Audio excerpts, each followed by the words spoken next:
आम्ही MIT लोणी काळभोर पुणे येथून आलेलो आहे। सकाळी 4:30 वाजता राईड चालू केली।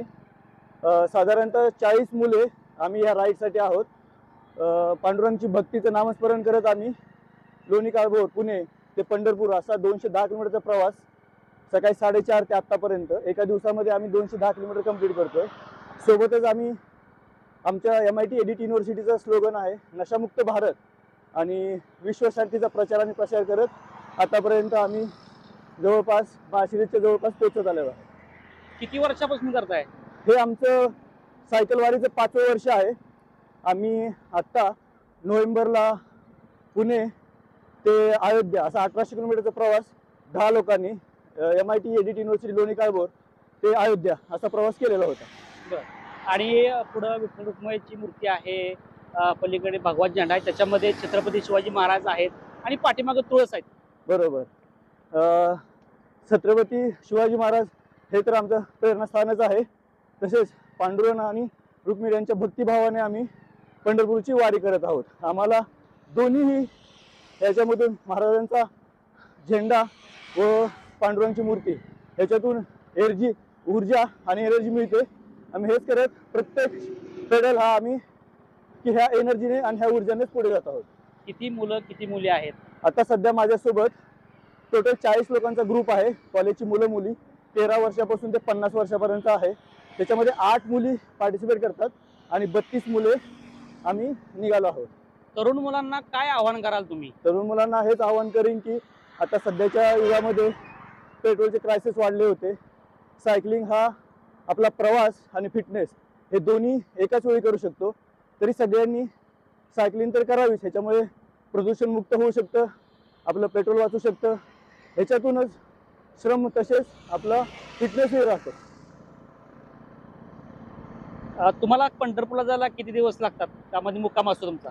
आमचा मुक्काम नाहीये। आम्ही आज सकाळी 4:30 वाजता पंढरपूरला निघालो होतो आणि संध्याकाळी 7 वाजेपर्यंत पोहोचून जाईल। म्हणजे एका दिवसामध्ये आम्ही 210 किलोमीटरचा प्रवास सगळे सोबत करत आहोत। पंढरपूरमध्ये कुठे मुक्काम असतो का? हो, पंढरपूरमध्ये आम्ही जोगदंड महाराज मठामध्ये मुक्काम करतोय। उद्या सकाळी पंढरपूर सायकलिंग क्लब यांच्या सोबत पंढरपूर प्रदक्षिणा आणि सायकल रिंगण सोहळा होतो आणि दुपारी आम्ही टेम्पोमध्ये सायकल टाकून पुण्याकडे प्रस्थान करू। पंढरपूर डेव्हलप होते, पंढरपूरला कॉरिडॉर होते, तर अजून कसं डेव्हलप झालं पाहिजे? धार्मिक स्थळ आहे ते।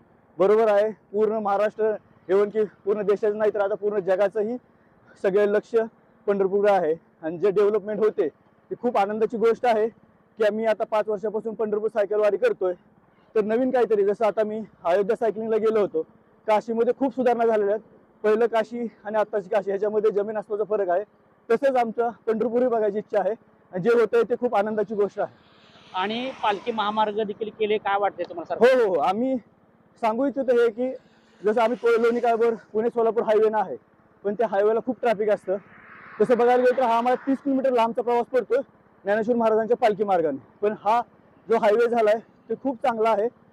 सगळेच एकदम की आम्हाला सायकलवरून बिलकुल त्रास 30 किलोमीटर एक्स्ट्रा जरी असेल ना तर काही जाणत नाहीये। आम्ही आनंदाने हा रोडने येतो। हा जो हायवे झालाय खूप सुंदर आणि सगळ्यांना सायकलिंग ट्रॅक वेगळा, चालण्यासाठी वेगळा, त्याच्यामुळं आम्ही ह्या हायवेचा आनंदच घेत आलोय। हजारो वर्षाची परंपरा आहे आणि ती परंपरा जुनी लोक पिढी संपत्ती आले, नवीन पिढीने पण यात आलं पाहिजे। परंतु तुम्ही हा अनोखा उपक्रम का असा राबवला?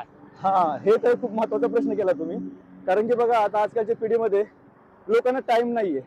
जुनी लोक हजारो वर्षापर्यंत ही आताही येतात आहे, पण आताच्या पिढीला टाइम नाहीये। सगळ्यांना टायमाची बंधनं आहेत कारण सगळे कामासाठी किंवा बाहेर जात असतात।